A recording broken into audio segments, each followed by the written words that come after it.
Voilà ce qu'explique Madame Sophie de Witt. Et elle est la première à dire qu'il y a eu à ce niveau les problèmes les plus graves, parce que c'est à ce moment-là que sont formulées contre M. Chaudief des allégations de criminels ou contact avec des criminels, de mafieux ou de contact avec des mafieux, en manière telle qu'on dit de lui, et c'était en grand titre cette affaire-là. Il présente, M. Chaudief, présente un danger pour l'ordre public belge. Est-ce que je peux vous inviter à retenir ceci quand vous lirez les conclusions de la Commission et du Parlement? Nous sommes à 1000 lieues de ce qui a été approuvé par la Commission. Et je dois vous dire que nous sommes ici dans une matière qui, en droit pénal, s'appelle de la calomnie. Il est évident que si M. Chaudief avait été invité au début, avant toutes ces choses méchantes qui ont été dites, ben vous l'auriez eu à Moselle. On lui aurait donné l'occasion de s'exprimer, lui auquel on s'est intéressé tellement, d'exposer sa vérité, sa réalité. Il aurait été là. Non, ça n'a jamais été offert parce que la Commission a établi un programme qui ne semblait pas être exactement la logique des choses. J'imagine que vous avez vu le rapport. En tout cas, vous pouvez le voir, il est sur le site. J'ai eu la curiosité de regarder où se trouvaient toutes les lettres que la défense a adressées à la Commission. Il y a dans les annexes un chapitre « Documents transmis à la Commission ». Est-ce que vous pouvez imaginer qu'il n'y a pas une lettre de la défense? Et si je reprends ce qui a été dit avant-hier, une fois de plus, on se plaint de cette attitude subjective de M. Vanderman, qui a quelque chose de pathétique, ce qui est quand même surprenant pour quelqu'un qui est dans la politique depuis des années. Hein. Ce n'est pas la première fois qu'il est là, je pense qu'il est là depuis 10-15 ans, mais vérifié, mais il est là depuis très longtemps. Il y a quelque chose qui est pathétique dans son attitude. Le problème des votes est très simple. Il y avait 3 volets. La naturalisation, la modification de la loi et l'application de la loi. Je n'ai pas à me prononcer là-dessus, mais ce que je dois vous dire, parce que je suis ici à prendre la parole pour M. Chaudief, que M. Chaudief n'a jamais rencontré M. De Decker. Et je ne dirai pas plus. Ce qu'on sait ceci, c'est que l'application de la loi a été faite par un arrêt de la Cour d'appel où on met en balance les intérêts de tout le monde. Une transaction, c'est un compromis. D'un côté, il y a l'État belge, et de l'autre côté, il y a les intéressés. Et l'État belge prend en considération un dépassement du délai raisonnable qui ne tient pas du tout au fait de la procédure engagée par les inculpés, certainement pas. Il y a donc le dépassement du délai raisonnable. Il y a le risque de prescription qui est très proche. Et donc, dit l'État belge, à tout faire, acceptons une transaction qui permettra de récupérer des fonds, et c'est un deal. C'est un deal que mon client a respecté, de même que tous ceux qui étaient à côté de lui. Mais je ne sais pas pourquoi c'est toujours M. Chaudief qu'on parle, enfin peu importe. Et donc c'est un deal. Et qui a violé ce deal? Est-ce que c'est nous?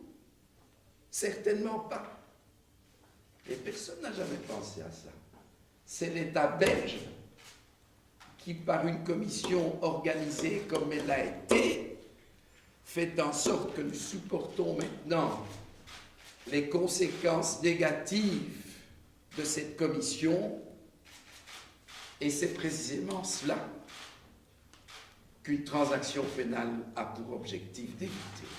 S'il vous plaît, mesdames, messieurs, oubliez ce qui est très souvent dit, ça a été majorité contre opposition, oui, évidemment, hier, mais si vous regardez le détail des votes, c'est pas du tout majorité contre opposition. Hein. Donc, deux parties. Une grande partie des volets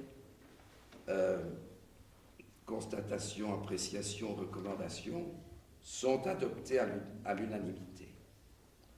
Reste une partie moins importante. Et si vous regardez cette partie moins importante où il y a eu des votes divergents, est-ce que vous savez que pour 2/3 de ces votes divergents, la divergence n'existe que par 2 voix. Deux voix. On ne va pas se demander qui c'est, hein. De faire d'une manière ou d'une autre amende honorable à propos du fonctionnement de la commission et de tout le tort qui m'a été fait, en tout cas entre janvier et juillet 2017. Il y a eu en juillet 2017 un titre dans un de vos journaux où on écrivait, et c'était un peu le résumé de toutes les séances hiver, printemps, début été 2017, où un de vous a publié Chaudieff au pilori, et encore un pilori très peu honorable. Je ne me souviens plus qui a écrit ça. Eh bien, ça, c'est exactement le résumé de ce qui s'est passé. Avec tout ce que je vous ai dit tout à l'heure, concernant d'éventuels propos, non pas de diffamation, mais de calomnie. Parce que quand on dit de quelqu'un qu'il est un criminel, bien, il faut le prouver. Et là, si les choses ne s'organisent pas comme M. Chaudieff le souhaiterait, nous allons devoir réfléchir à des actions. Est-ce que vous ne pensez pas que formaliser une excuse semblable vis-à-vis de notre client pour réparer l'attitude de certains membres de la commission, mais qui malheureusement polluent et fait tâche sur le fonctionnement de toute la commission, eh bien, ça ne me semblerait pas une chose anormale. Reconnaître que des erreurs ont été commises, reconnaître que le mandat de la commission, à certains égards, a été outrepassé, reconnaître qu'en ne tenant pas compte de la présomption d'innocence, du respect de la vie privée, on s'inscrivait en marge de ce que doit faire une commission. Une commission n'est pas un tribunal, c'est-à-dire qu'elle n'a pas à juger, mais même si elle n'a pas à juger, il y a des règles élémentaires qu'elle doit respecter qui sont déterminées par des arrêts rendus par la Convention européenne des droits de l'homme, qui a été interrogée là-dessus, récemment encore, dans une affaire qui opposait un citoyen à la Pologne. Pour préciser, pour qu'il n'y ait aucun malentendu, pour ceux qui ne le savent pas, c'est que nous avons fait 3 procès. L'un contre l'État belge, l'autre contre le président de la commission, et le 3e contre M. Gilles Quinet, pour des motifs qui tiennent aux agissements personnels de ces 2 messieurs que je vous ai cités. Et là, ce sont des procès qui se poursuivront.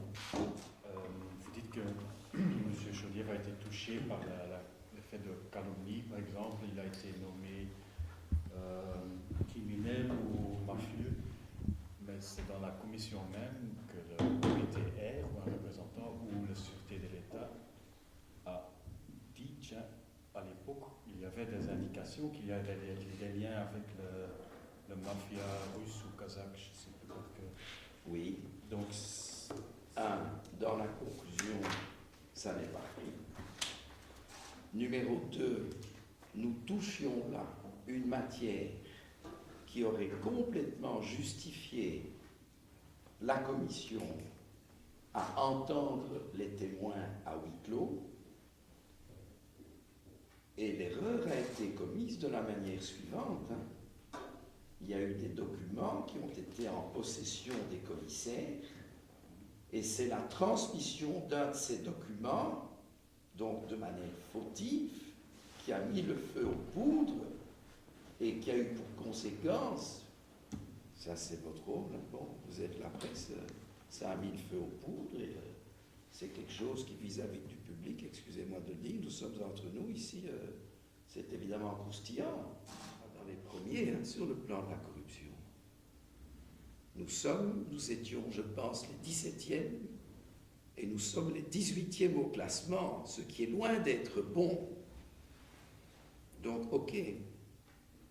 Mais est-ce que nous allons rapidement qualifier de mafieux ceux qui actuellement se défendent devant des tribunaux ici en Belgique, que ce soit à Bruxelles ou à Liège ou à Anvers, dans des affaires de corruption? Nous le faisons, nous, Belges, avec beaucoup de facilité quand il s'agit de Russes, mais commençons par voir comment les choses se passent ici. Il y a un procès très important. On avait convoqué M. Chaudief, de même d'ailleurs que M. Ibrahimov, en début de séance, en janvier ou février.